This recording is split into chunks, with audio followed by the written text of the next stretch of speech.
Juan 21, 17. Dice de la manera siguiente, bajo la dirección del Padre, del Hijo y del Espíritu Santo. Simón, hijo de Judá, aquí le llaman Juan, ¿me amas? Pedro se puso triste porque Jesús le había preguntado ya 3 veces si lo amaba. Entonces Pedro les dijo: Señor, tú sabes todo, sabes que te amo. Jesús le dijo: apacienta mis ovejas. Lucas 22, 48, me voy para allá. Dice de la manera siguiente: pero Jesús le dijo: Judas, con un beso traicionas al Hijo del Hombre. El primero dice: ¿cómo? El Señor le dice a Pedro: Pedro, ¿me amas? Y Pedro, porque lo escuchó 3 veces, ahora se siente mal, le dice: Señor, solo tú lo sabes. Ahora conseguimos a un personaje llamado Judas. Va y besa al Señor, lo entrega, y el Señor le dice, Jesús le dice: Judas, con un beso traicionas al Hijo del Hombre. Hoy queremos hablar sobre la vida de Judas y la vida de Pedro. Y queremos hablar de ellos porque si yo le pregunto a usted, ¿qué se recuerda a usted lo más importante de Pedro? ¿Usted qué me diría? Bueno, que Pedro caminó sobre las aguas, que Pedro negó a Jesús. Y si yo le pregunto lo más importante de Judas, ¿cuál es? Que entregó al Señor, traicionó a Jesús. Ahora, estos 2 personajes estuvieron con Jesús en su vida ministerial por espacio de 3 años y un poco más. Vemos en Mateo 26, 69 al 75, que Pedro niega a Jesús 3 veces ante la crucifixión. Jesús le dijo a Pedro: Pedro, antes que cante el gallo 3 veces, me habrás traicionado. La pregunta que le hago yo: ¿qué era el gallo? Quizás usted pueda pensar que es un animal, ¿verdad? Y usted, cuando yo le digo ¿cuál es el gallo?, usted pensó en kikiriki, ¿sí o no? Su mente fue el kikiriki.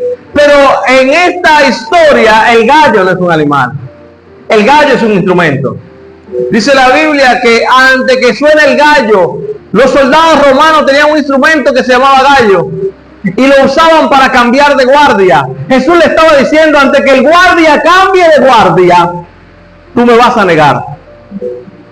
Y dice mi Biblia que Pedro, igual que usted y que yo, le dijo: Señor, jamás te negaría. Dile que está a tu lado: jamás. Ahora, hay una reacción de Pedro antes en el huerto de la herencia, en el huerto, ¿cómo se llama? El huerto de Getsemaní, gracias. ¿Se acuerdan la reacción que tuvo Pedro ahí? Llega un hombre llamado Marcos con una espada, le dice: ¿quién es Jesús? Y él dice: soy yo. Y cuando va a agarrar preso a Jesús, ¿qué hace Pedro? Saca una espada, un machete, un cuchillo, no sabemos qué tenía. Si era soldado o era discípulo, porque era andar con un machete, no sé. Pero sale con un machete y le corta la oreja a Marcos. Y dice la Biblia que Jesús, con un momento de compasión, agarró la oreja, el pedazo que le había quedado, no sé qué hizo Jesús, y se la volvió a pegar. Ahora, lo que hizo Pedro fue una reacción. Pedro en un momento estaba en un barco, se consigue con un fantasma y le dice al fantasma: si eres tú, Jesús, di que yo camine sobre el agua. ¿Y qué hace Jesús? Le dice: ven. Oiga, Jesús no le dijo: no soy un fantasma. Jesús le dijo: ven. Y sin embargo Pedro fue y caminó sobre las aguas. ¿Pero qué pasó con Pedro? Se hundió. Ahora, ¿qué entró en la vida de Pedro? La duda. Entonces Pedro es un hombre reaccionario, con duda y con un espíritu para negar a cualquiera. Es decir, Pedro es el tipo de persona que puede decirte a ti: yo a usted no lo conozco. ¿Sí o no? Oye, Pedro, pero jugamos metas juntos. No te conozco, compadre. Si lo hizo con Jesús, lo puede hacer con cualquiera. Ahora, en Mateo 26, 14 al 16, vemos a un Judas que lo vamos a llamar el traicionero.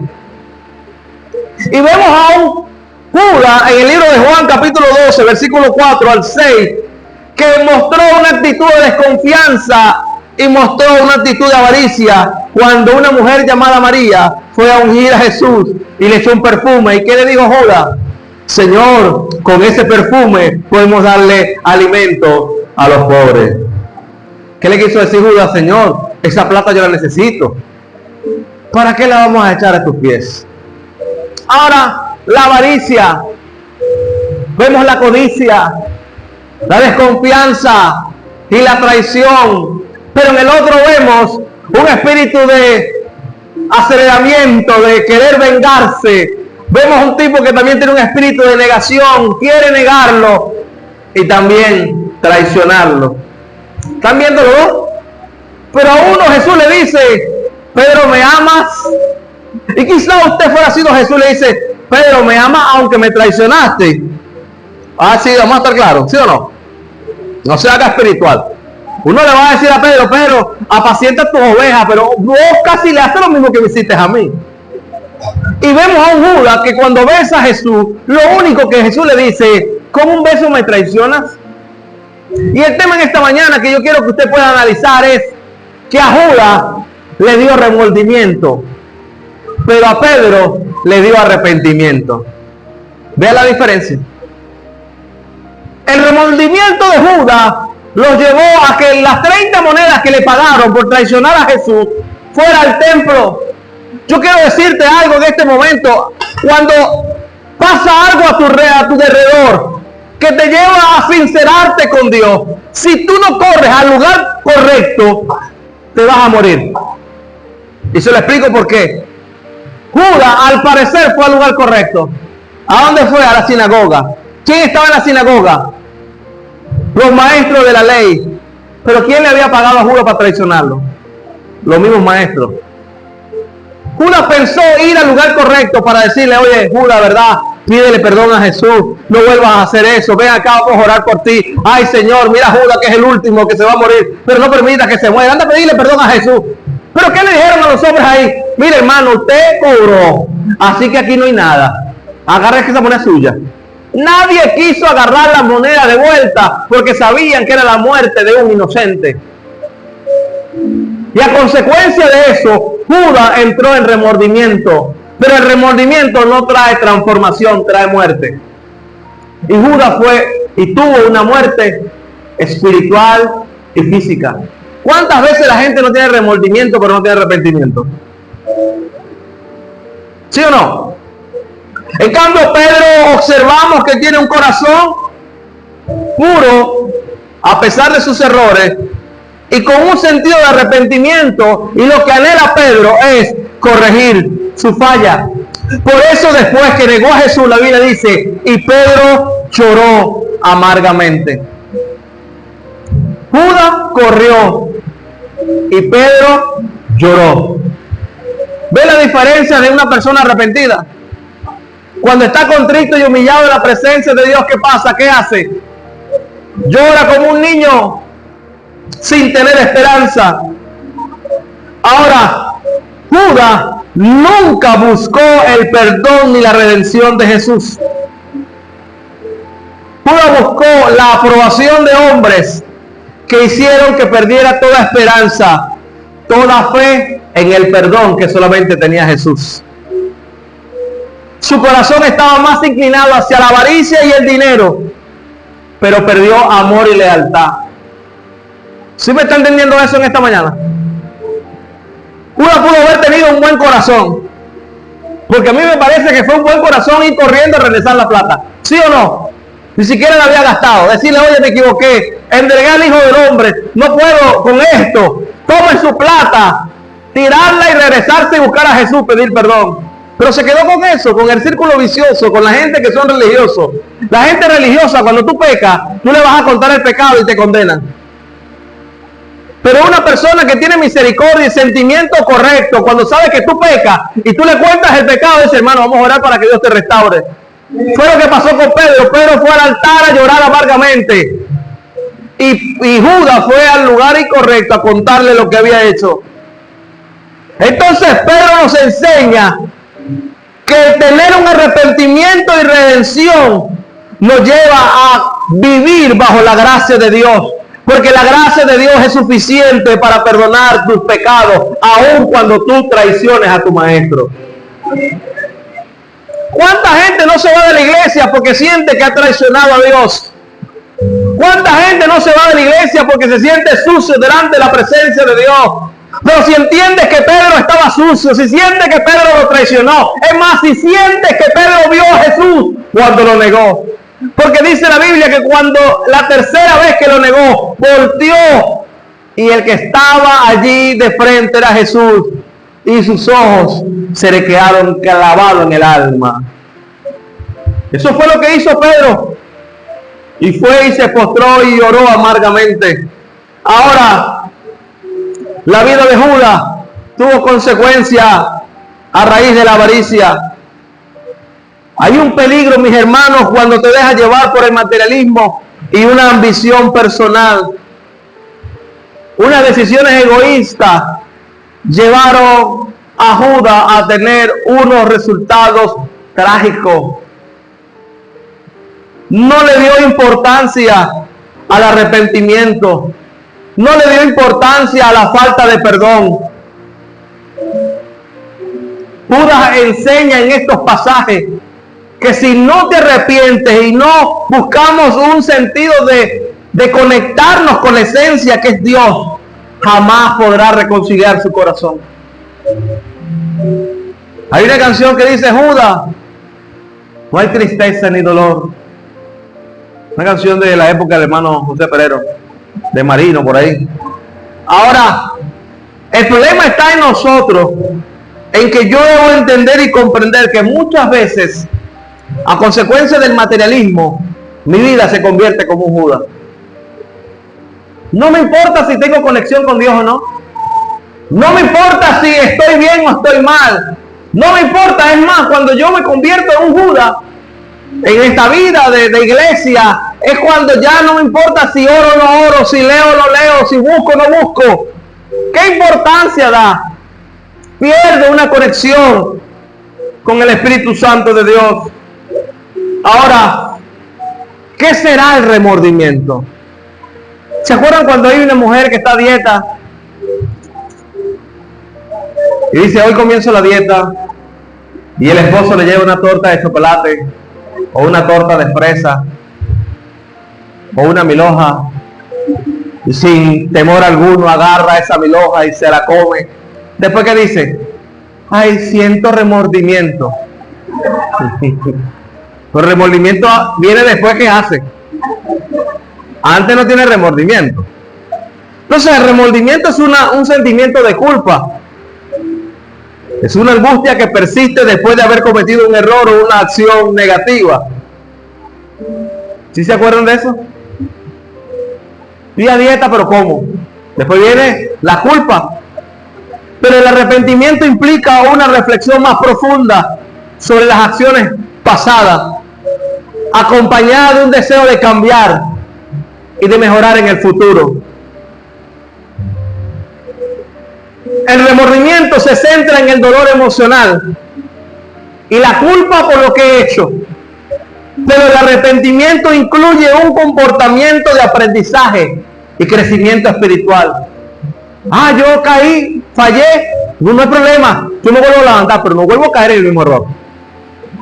Pero un sentido de remordimiento es solamente moverse en lo emocional. Ay, yo me siento mal, pero mañana no te sientes mal de nuevo. Se te olvida el sentimiento. Ahora, hay un problema cuando tenemos un remordimiento y un arrepentimiento, porque el remordimiento es un sentimiento persistente.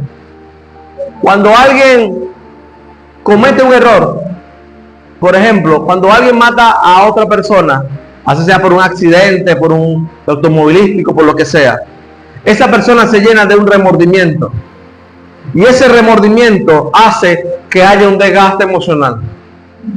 ¿Sí o no? Sueña con lo que pasó, persigue en sus emociones lo que pudo vivir. Pero el arrepentimiento por lo general no te persigue.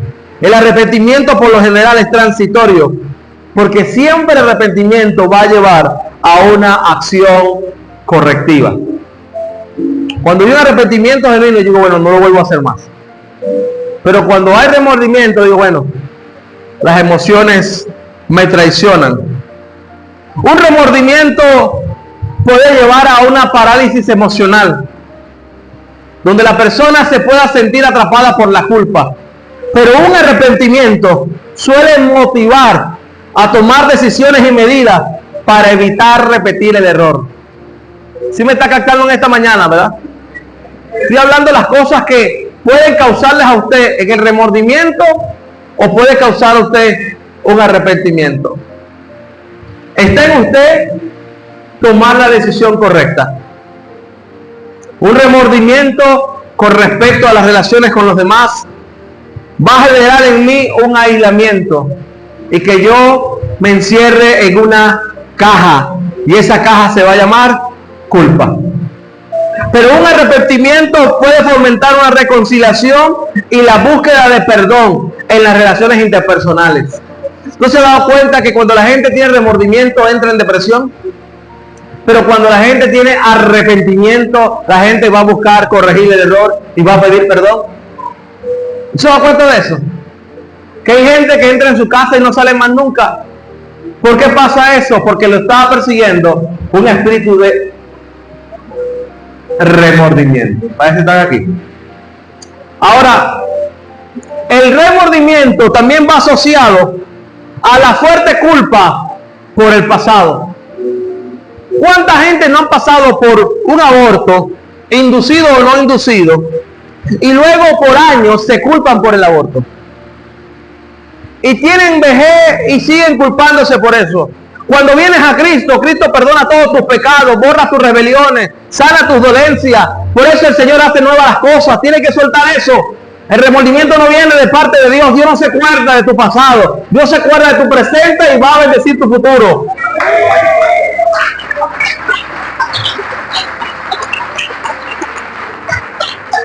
El arrepentimiento, por supuesto que va a incluir la culpa también. Pero hay una comprensión en las circunstancias y el deseo de ser redimido por la sangre de Cristo. Yo puedo sentir un remordimiento por lo que hice, ciertamente es así, pero también voy a los pies del maestro y decirle, Señor, esto lo hice mal, pero hoy vengo ante ti para recibir remisión y rendición de pecado, porque tu pecado me limpia de toda maldad. Entonces, cuando yo entiendo que la culpabilidad está en los dos ámbitos, pero uno me asocia o me lleva a tener una vida atada y la otra me impulsa a poder ser libre.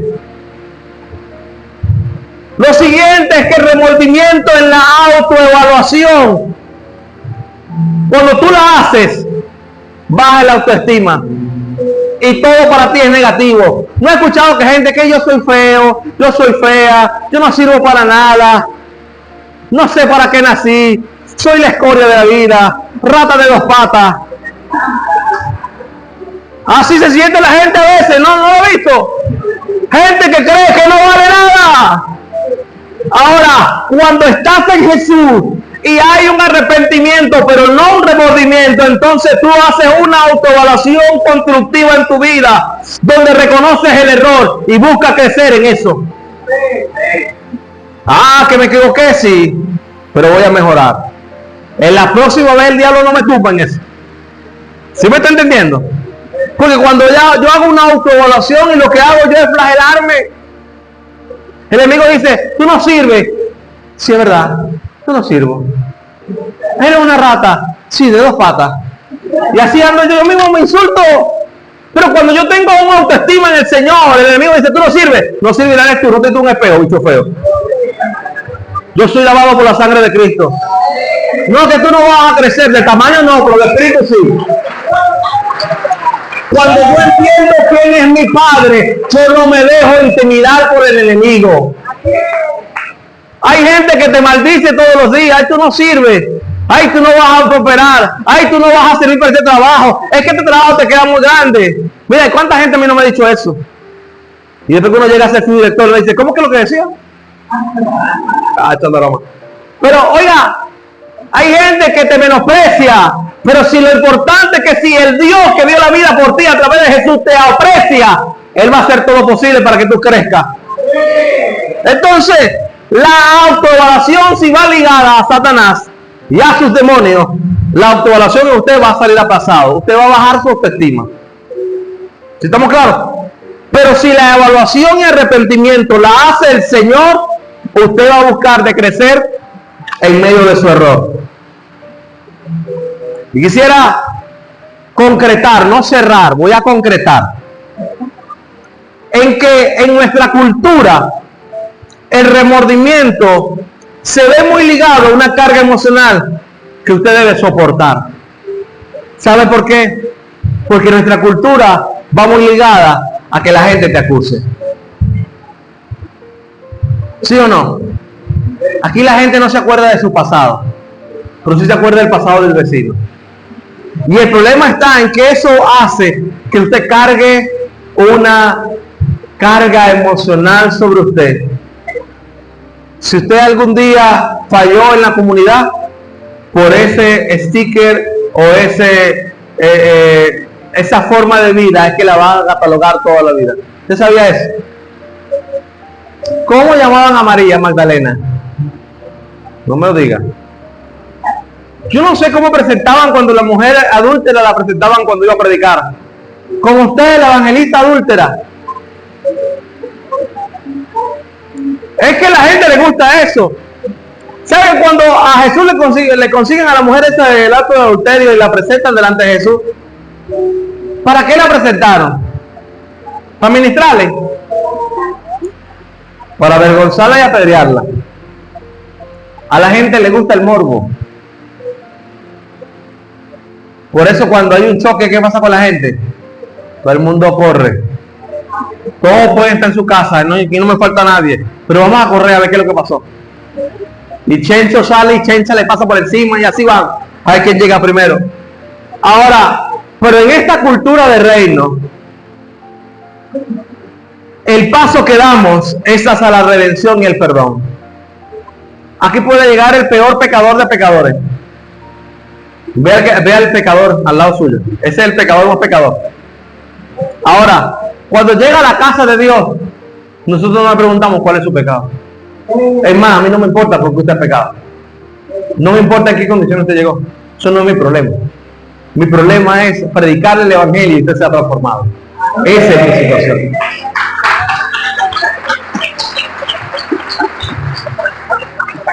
Sí, porque muchas veces pasamos el tiempo averiguando de dónde viene el hermano. Hermano, ¿usted era de dónde? No, me llamaban el Matasiete. Pero usted mató a alguien. No, pastor, no, un usted no, yo me llamaba el Matasiete. Ah, bueno. Y llamó a los líderes, mi hermano, ten cuidado con ese hermano, se mató 7. No lo dejen solo. Y los ujieres van a tener miedo, y los protocolos van a tener miedo. Por eso es que no te lo preguntamos nada de eso, no nos interesa eso. Jesús no llegó donde su discípulo le dijo: Pedro, ¿cuál es el currículum tuyo, Pedro? Bueno, Señor, tú sabes que yo no le contesto a nadie. Y Judas: yo nunca he robado. Porque el problema de nosotros es que cuando alguien le pregunta algo, usted responde con lo que usted es. ¿Usted sabía eso? Psicológicamente es así. ¿Usted quién es? No, yo no soy ladrón. Ah, listo, ya uno nota, es ladrón. Porque como se siente descubierto. Ahora, yo quiero que usted pueda comprender que el remordimiento puede resultar en un ciclo de culpa que no conduce a nada positivo. Usted no puede estar en un ciclo de culpa. Déjeme decirle algo y se lo digo de parte del Señor. Si usted hoy se siente sucio en su presencia, déjese ser lavado hoy. Dice la Biblia que el hijo pródigo llegó a la casa de su padre. ¿Sabe cómo llegó? Hediondo, sucio, y había comido algarroba. Ahora, cuando llegó a la casa del padre, ¿sabe qué hizo el padre? Lo bañó, le echó perfume, le puso anillo y le compró ropa nueva. Y le puso la mejor comida. Ahora bien, ¿por qué le digo todo esto? Le digo todo esto es porque cuando llegamos a los pies de Jesús, nosotros somos lavados por la sangre del Cordero. Nos ponen la mejor ropa, nos ponen el mejor anillo, nos ponen el mejor peinado, y Él ha cambiado nuestras vidas. ¿Estamos claros en eso?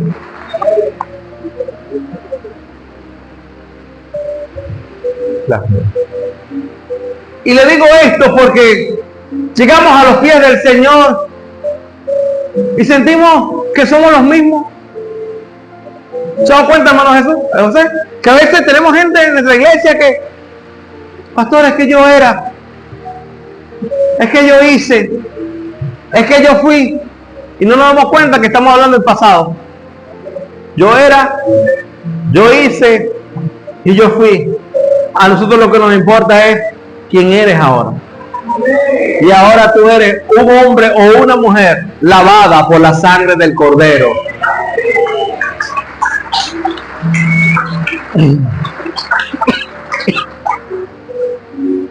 Yo quiero que puedas comprender que el remordimiento puede ser destructivo y también paralizante, mientras que el arrepentimiento desde el mismo comienzo puede generar en ti cambio y crecimiento personal. Es mi deber decirle como pastor en esta mañana que el remordimiento nada le lleva bien, pues el remordimiento de nada le ayuda. Aprenda a valorarse en las manos del Señor. Aprenda a ser valioso en las manos del Señor. Señor, ya lo pasado, ya lo pasado. He aquí todas las cosas son hechas nuevas. No te sientas como antes, ni vivas la vida como la vivías antes, ni dejes que la gente te trate como antes, porque antes no tenías a Jesús en tu corazón. Ahora tienes un ser que sale por ti y te dice: hijo mío eres tú, y Él te va a defender en cada circunstancia. Por eso Jesús lo dijo con sus discípulos: no importa que digan cosas en contra de ustedes mientras sean mintiendo. ¿Qué importa? Que digan lo que digan, con tal de que sea mentira, porque el Dios que a usted le sirve va a sacar la cara por usted siempre y cuando sea mentira. ¿Estamos claros en eso? Entonces dejemos que Dios nos transforme. Dejemos que el remordimiento salga de nuestras vidas. Que no podamos vivir más en el pasado. Que vivamos en el presente y en el porvenir. Que las cosas que ya pasaron en nuestras vidas ya no nos influyan en nuestras vidas espirituales, porque sencillamente eso nos va a paralizar y nos va a estorbar para lo que Dios quiere hacer con nuestras vidas. Hermanos, ¿cuánta gente no se para a predicar? Y sencillamente porque ve su pasado al frente, se bloquea, se paraliza. ¿Sabes por qué pasa eso? Porque todavía hay culpa y remordimiento en su ser. Yo conozco gente que ha salido de la cárcel, que hoy en día son tremendos predicadores y llevan el mensaje de la palabra del Señor, pero tuvieron que salir del remordimiento, tuvieron que salir del miedo, tuvieron que salir de las cosas que habían hecho antes. ¿Y sabe qué pasa con nosotros muchas veces? Que queremos salir de eso, pero somos incapaces de pedir perdón. Y el arrepentimiento en nuestras vidas debe llevarnos a pedir perdón y arrepentirnos de las cosas pasadas. ¿Estamos de acuerdo? ¿Cuándo tienes remordimiento? Gálatas 6:7. Siempre hay un chavo del 8 que dice: ¡no! Bueno, ahí pasamos con el hermano José para que le ministre. Gálatas 6:7 dice: no se engañen ustedes mismos, porque de Dios no se burla nadie.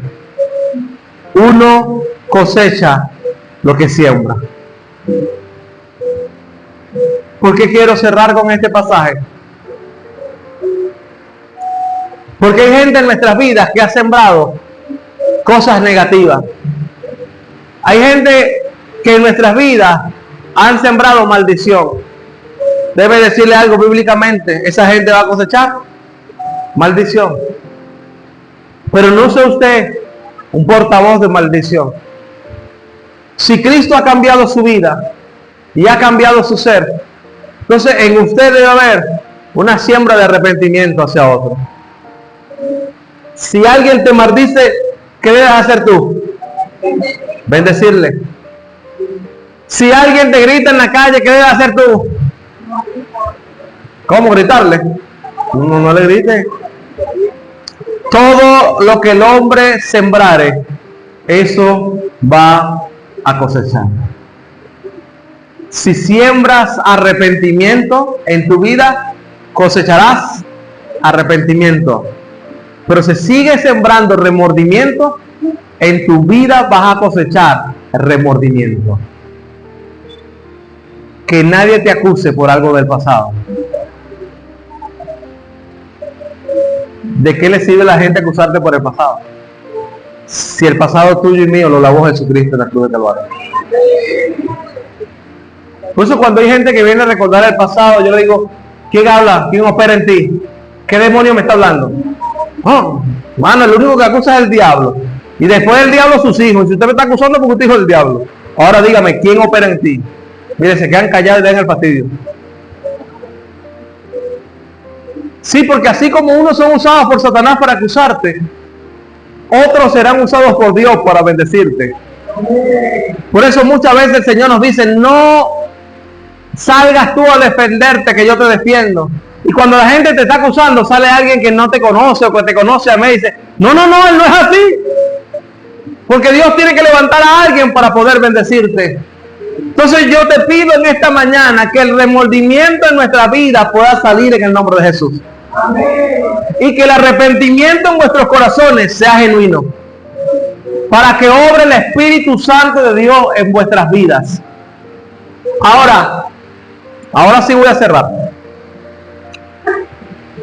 Si por alguna circunstancia nosotros nos hemos llenado nuestras vidas de pecado tras pecado tras pecado, el Señor es justo y misericordioso para perdonar nuestras vidas. Yo quiero que en tu vida no haya una culpa, sino que tú puedas entender que necesitamos volver a arrepentirnos en la presencia del Señor. Por eso Pedro le preguntó, Señor, ¿cuántas veces voy a perdonar a Rina? Y el Señor le dijo, Rina, yo te recomiendo que 70 veces 7. Y Pedro le dijo, 70 veces al día. No. 70 elevado a las 7. Y cuando usted saca la cuenta, en su calculadora dice infinito. Jesús lo que le dijo es, no te canses de perdonar. Porque qué fácil de Pedro decirle, Señor, ¿cuántas veces he de perdonar? ¿Por qué no preguntó, Señor, cuántas veces me van a perdonar a mí? En caso él no se veía su carácter. ¿Sí o no? Era más fácil ver en el vecino, no me está viendo ahora. Señor, ¿cuántas veces voy a perdonar a este? Señor, no, vale. ¿Pero cuántas veces él te va a perdonar a ti? El impulsivo, el que niegue, el que traiciona. Ve que es más fácil ver en que está a tu lado el error y no verlo en uno mismo. Pero déjeme decirle algo, que el que está al lado suyo es tan pecador como el que está al otro lado suyo. Y usted en el medio es más pecador que ellos dos. Eso quiere decir que los tres que están ahí son una cuerda de pecadores. Y cuando entendemos que nosotros, nuestra vida está llena de pecado, es ahí cuando sabemos que nosotros no llegamos al cielo porque queramos llegar. Llegamos al cielo es por su gracia, favor y misericordia. No es porque lo merezcamos, es porque Él murió por nosotros en la cruz del Calvario. Y gracias a ese sacrificio es que tenemos entrada al Padre. No es por sus capacidades. Porque si fuera por las capacidades de Nori, no llegara al cielo. Si fuera por las capacidades de Frankie, no llegáramos al cielo. Si era por mis capacidades, no llegáramos al cielo. Pero como el Señor no ve tus capacidades, si no ve su sangre en ti, te da la bienvenida al cielo sin ver lo que estás haciendo, sencillamente porque te has arrepentido. Y el único que es capaz de echar nuestros pecados al mar y no volverlo a buscar se llama Jesús.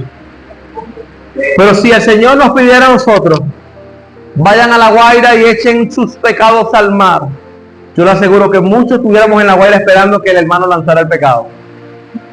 ¿Saben para qué? Para nosotros lanzarlo y buscarlo. ¿Saben qué fue lo que lanzó él? ¿Saben por qué? Porque esa es la condición del ser humano. Ver el pecado del que está a su lado, pero no corregir las cosas que tenemos por dentro. Por eso Jesús le dijo a sus discípulos: tengan cuidado con la viga que tienen en sus ojos, cuando solamente ven la paja que tiene su hermano en el ojo. Porque la viga que tenemos en el ojo es imposible poder ver al hermano. Si tú te concentras en lo que Dios está haciendo en ti, pocas veces te vas a concentrar en lo que está haciendo tu hermano al lado. Deja que tu hermano sea transformado por Dios. Deja que tu hermano sea vivificado por su presencia. Enfócate en lo que Dios va a hacer en ti.